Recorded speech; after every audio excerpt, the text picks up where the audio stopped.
Hello. Hey, Mark. How are you? Can you hear me Good okay? morning. Hello to everybody. How are you? Yes. Can you hear me okay? I can hear you. You're like the angel of sound coming through, which is always a delight for me.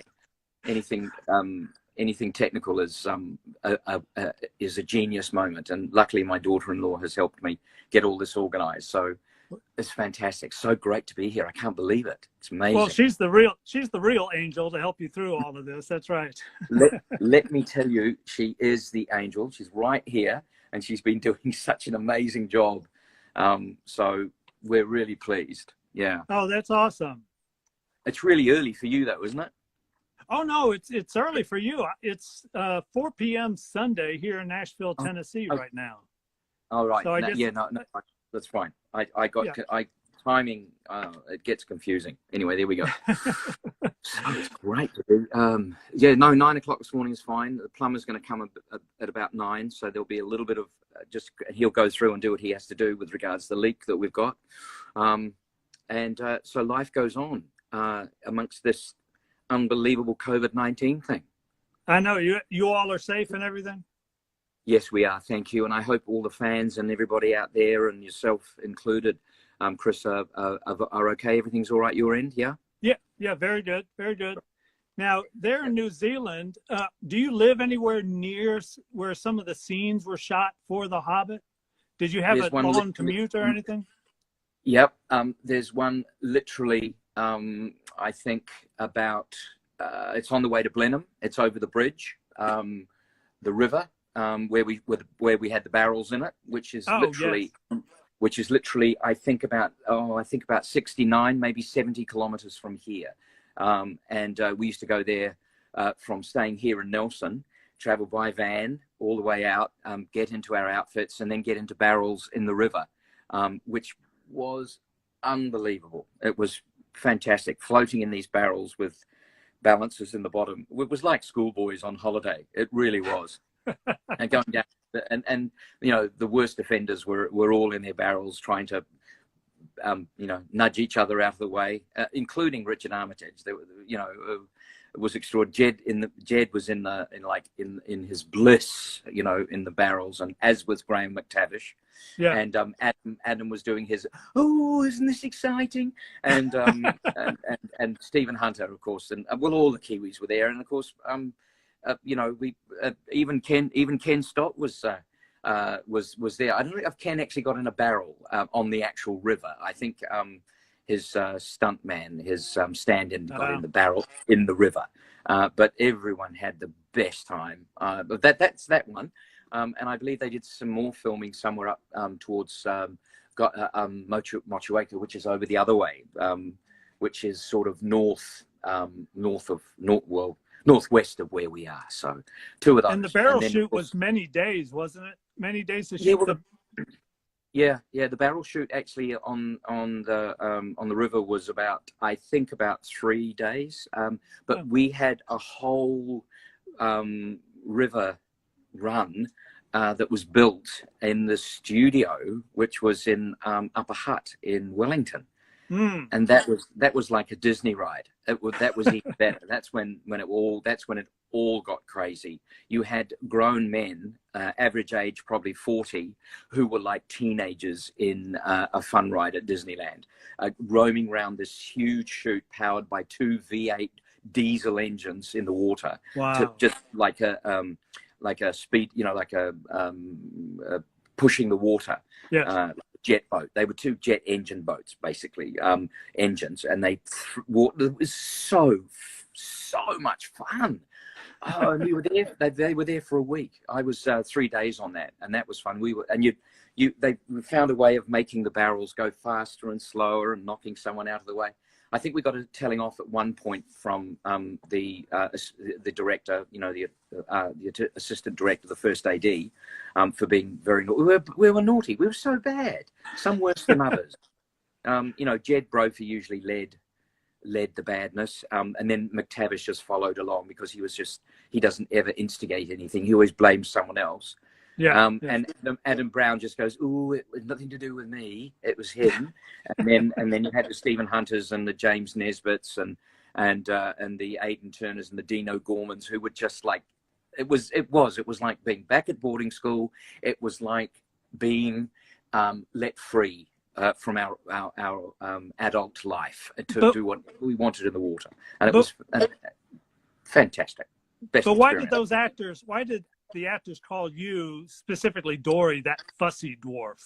Oh, because that's because Jed and Adam, you know, they both they play the game with the other guys. They like to be part of the other guys because they're the realer dwarves, you know, like the Peter Hamiltons and stuff, and all that, and the John Callans, and they love teasing me. I mean, especially Jed. Jed just teases me relentlessly. He's one of my best friends, but he teases me phenomenally, and it's really unfair.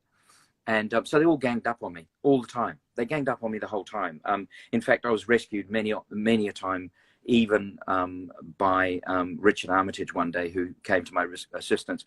And Martin Freeman was always there too. I mean, he said that he was, you know, that he was, yes, you're good, aren't you? But he was working away underneath, trying to, you know, subvert and undo all my work that I was doing by all of them behind me doing bad things. And it was because my role, because I had such a very beautifully, Jamie Lee did my beard, and I always looked pretty good, and I had to be careful of that because that was someone else's work that I was wearing, right.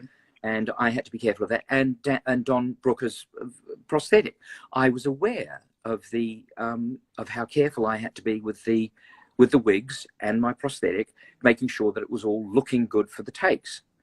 But the other guys, they don't care. They just used to push me around, and it got actually quite brutal at times. I used to think, oh, look, I was back at boarding school. I really was. I felt I was back in India, you know, when I was 6.5 years old, and you know, being teased relentlessly by these naughty boys.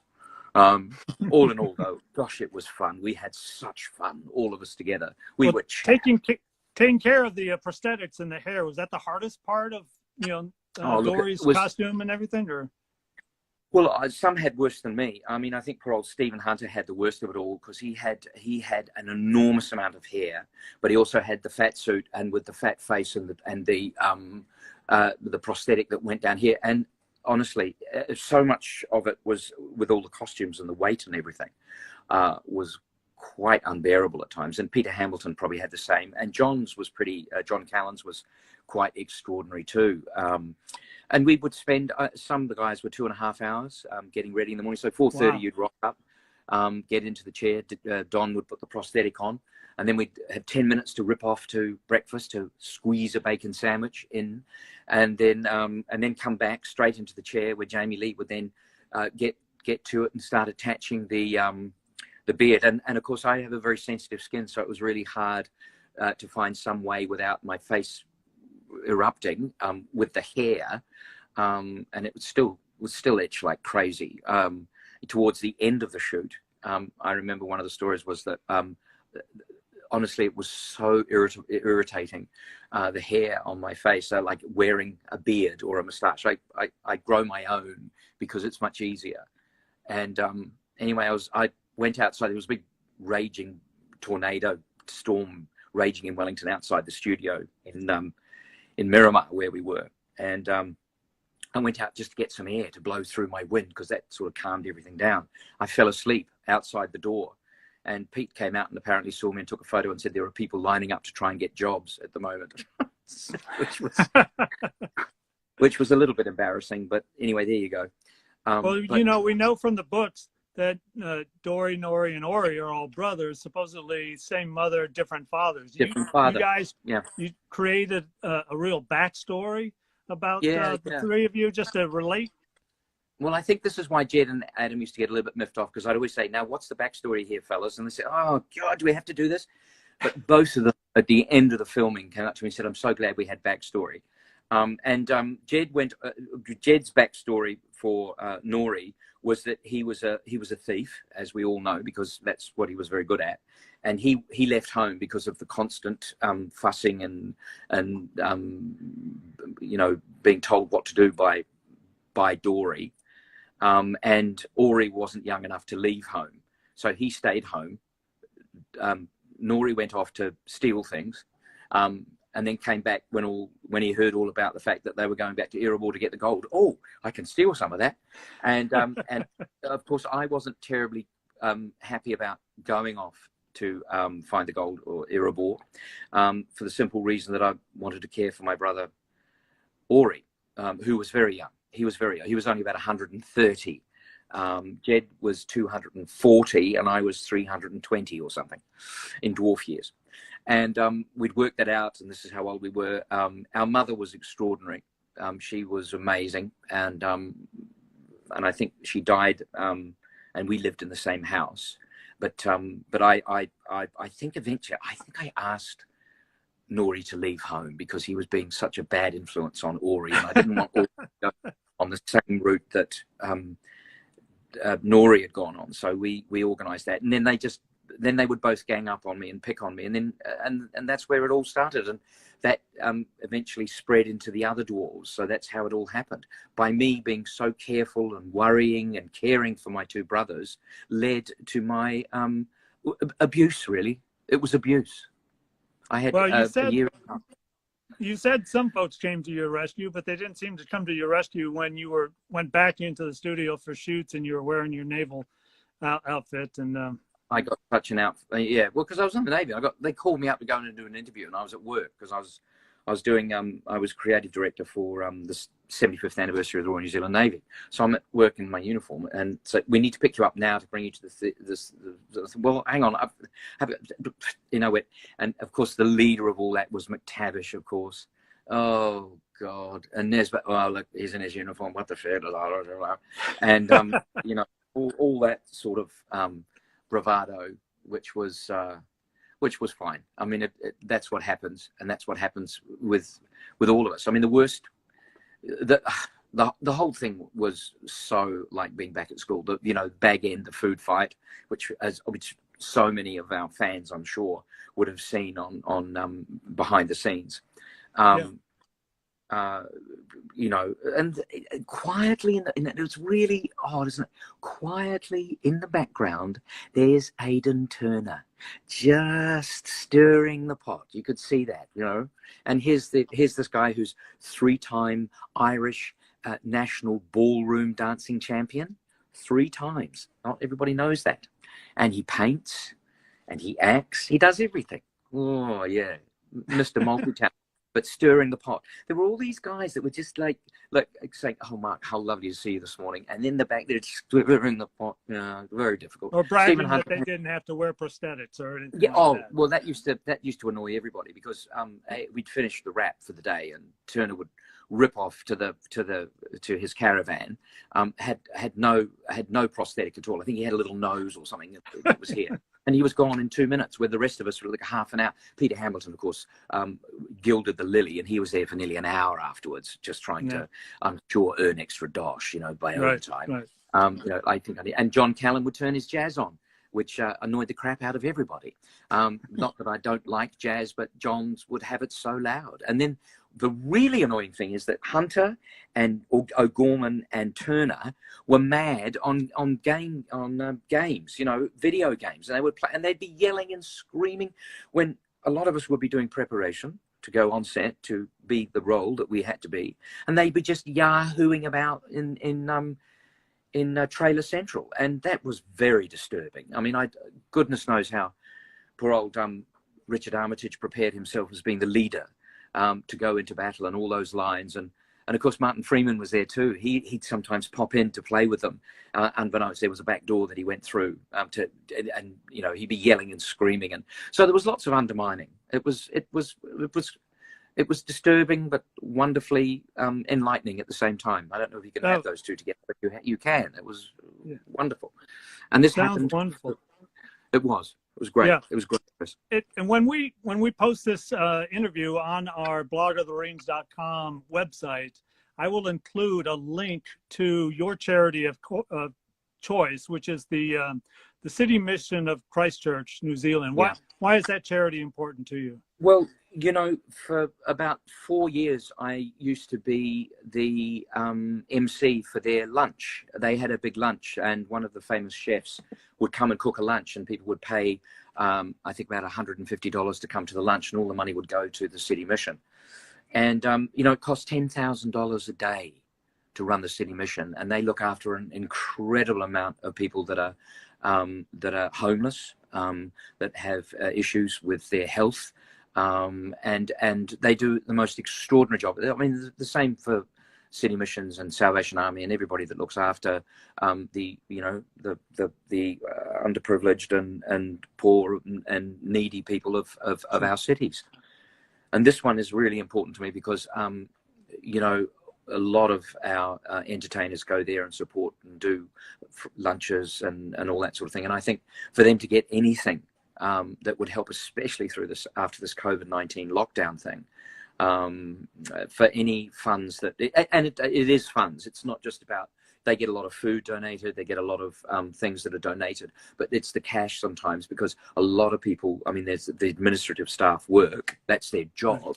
And of course they need a lot of support. So for me, and very generously for you to put that out there about the Christchurch City Mission. So thank you, whatever that will. Now, now, in addition to being a dwarf, you also donned a motion capture suit, and you were, you know, Bert the Troll, you know, the cook of the Stone Troll. So was it easier or harder to act in the motion capture suit when, you know, your facial expressions were being tracked but weren't really being photographed? I think one of the advantages of that were we weren't wearing a fat suit, which was great. B, we weren't wearing any big boots.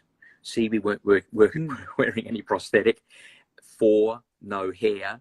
So all we had on was a prosthetic. All we had on was a green screen suit with all the little buttons all over it, and we could just be Bert, William, and Peters. I can't. Bill. But yeah, Bill. And yeah, and so, you know, William, myself, and Peter, that was fun. And Andy Serkis was directing us, which was great fun. That was great fun. We had that, and when we were doing the movement for that, it was quite interesting because we had to find these characters, and yeah. And one of the great things that Pete said to me was that it was like my character, because in the actual film, Bert gets hit by Dori with his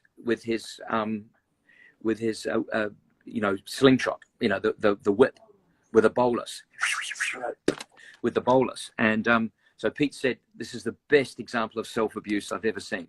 2 characters, one character dealing with the other character that were the same actor. So Pete said, no, I love it, Mark, I love it.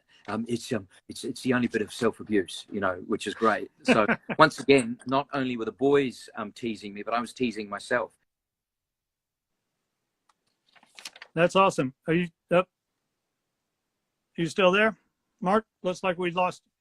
It's frozen a little bit on your end. Hopefully he will come back to you. There you are. All right, very good. Yeah, sorry. No, the sign came up. 20% battery. Yeah, but that's all right. All right, so we're here. But we like to play this word association game. So you you say the thing that comes to your mind when I, you know, say a word or a phrase. Like, what comes to mind when you hear Peter Jackson? Perfection. Dwarf kebab. Stephen Hunter. Adam Brown. Really good friend. Boot camp. Terry Notary. Graham McTavish. Oh, I love standing behind him and scaring him. Scene 88. Ugh, running. I hate it. That's a floater. Oh, that's William Kircher. Yeah. Jed Brophy. Oh, never stops. Never stops. Brother. Fat suit. Nearly drowned me in the river. And what do you think of when you hear the phrase naked dwarf calendar? Laugh my head off and watch the most appalling displays of bad acting I've ever seen in my life. It was funny. It's in Pete's toilet, apparently. The calendar. Yep. Yeah. Now we know that the stone trolls were probably created, gave birth, at the end of the first age, and the new Amazon series is going to be covering the second age. Is there any chance that they may ask you to don a motion capture? No. No. I on the risk of being, I've got to be very careful. We were the original. I'm delighted about it. And good luck to the next one. Look, it'll be great. Anything to do that encourages and out there to help the fans, I think is just amazing. I mean, the film will always, the films, the three will always be the first and last and greatest. As from my perspective, and with what was created on there, and the camaraderie. I mean, the camaraderie was extraordinary, and we formed friendships out of that will never fade, and will never stop.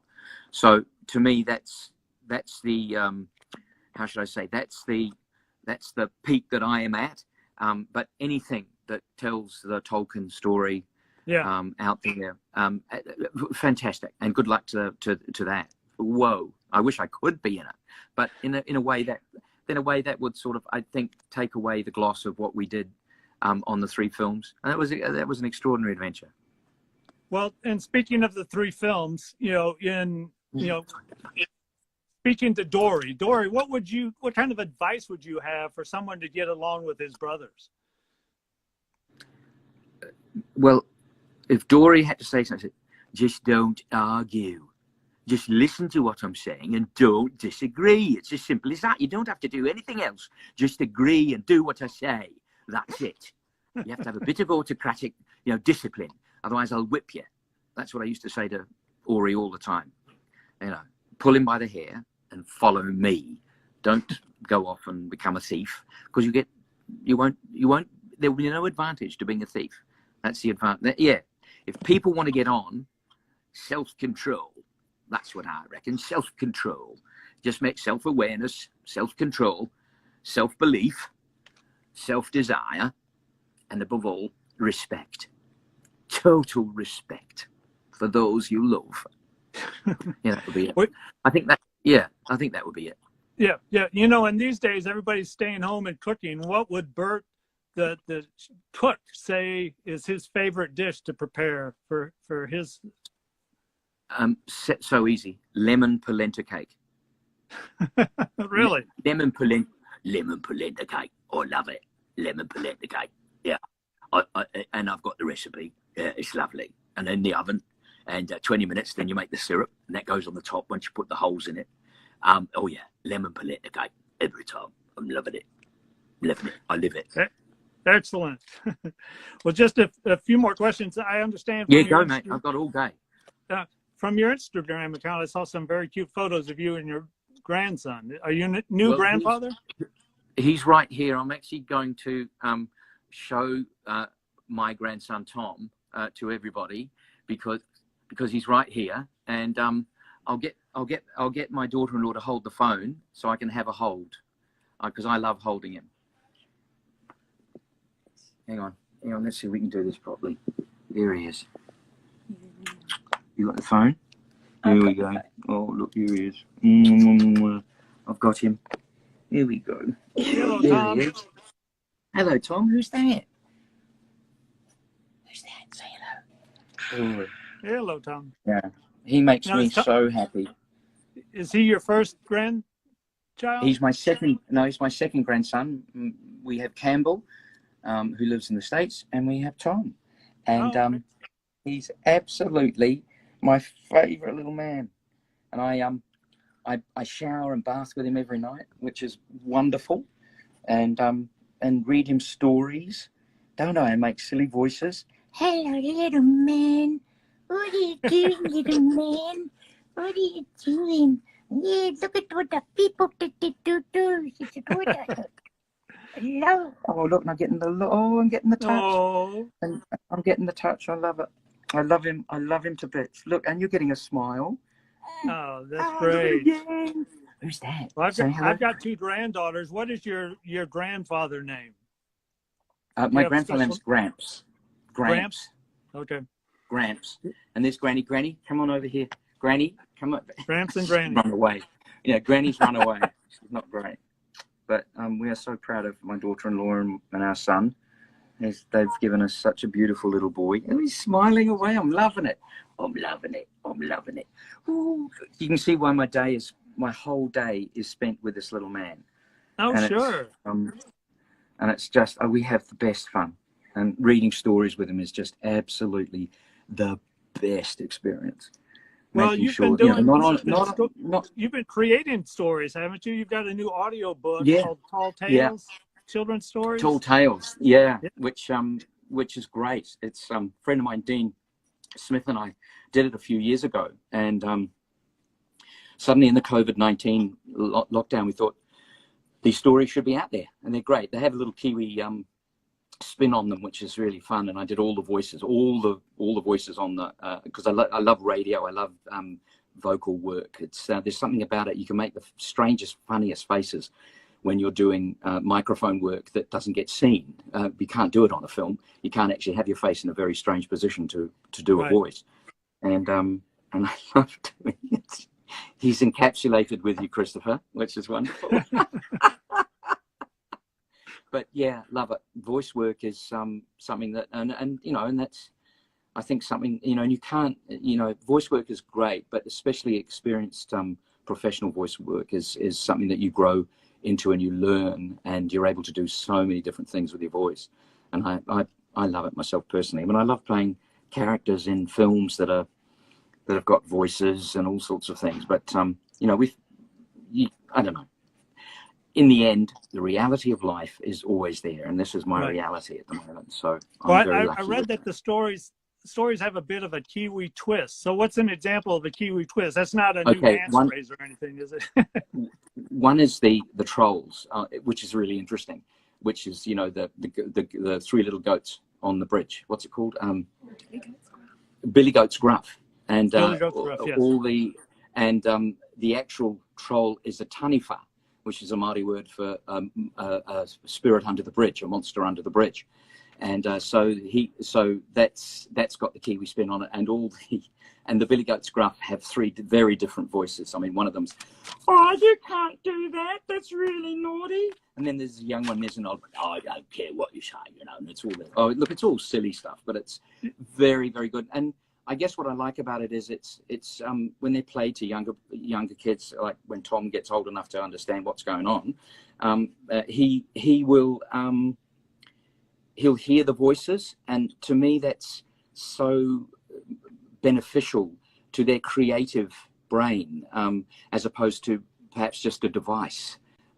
You know, what actually that sounds like sometimes can have more meaning than what actually it looks like. Because that to me is important. That's why I like voice, and that's why to me Tall Tales specifically is a great thing for people to experience, and to experience together the different voices. The fact that I did them, it doesn't really matter, but I just love being able to create things like that. Yeah, it's so close to imaginative play. They hear the voices, and they have to imagine the person, you know. So well, you and I, when we were little kids, we were out playing. I don't know, what were we playing? Cowboys and Indians and all sorts of things when we were little. Capture you know, the flag and stuff like that. Yeah, absolutely. And I, you know, doing all those crazy things, and we were always outside. You know, wake up in the morning, have breakfast if we you know, we were told to have breakfast, and then we were out the door on the bike, especially in the weekends, you know, and then off to school. And school was such a different thing too.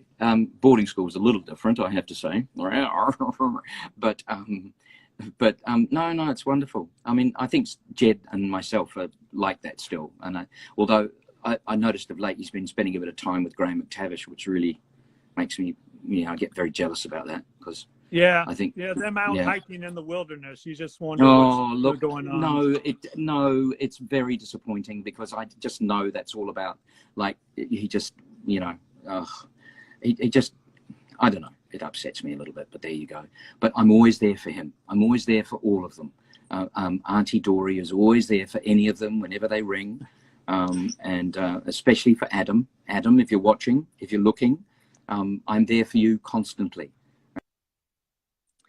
Well, Mark, we're so glad. Go ahead. I'm sorry. Adam's birthday's next week, which is very exciting. He'll be 205 in dwarf years, which is very exciting. I'll be nearly one of the oldest dwarves ever next year or later this year. Yeah. Oh, excellent. Yeah. Well, I know you're there for all your dwarf brothers, and we're so glad that you are here for us today. Mark, thank you so much for joining us with this conversation. Tom, thank you very much. You really brightened up our day. And folks can always see this interview again at blogoftherunes.com. And again, Mark, thank you very much. Thanks to your daughter-in-law for helping set it up. And hopefully we'll talk to you soon, okay? Thanks so much, Christopher. You have a good day. And to all the fans out there, thank you so much for all of our support that you've given us. It's so important. And to all my brothers out there, thanks, guys. Keep safe. And everyone will get through COVID-19 without a problem, I'm sure. Okay? Take care, Chris. Thank you so much for your time. Thank you, Mark.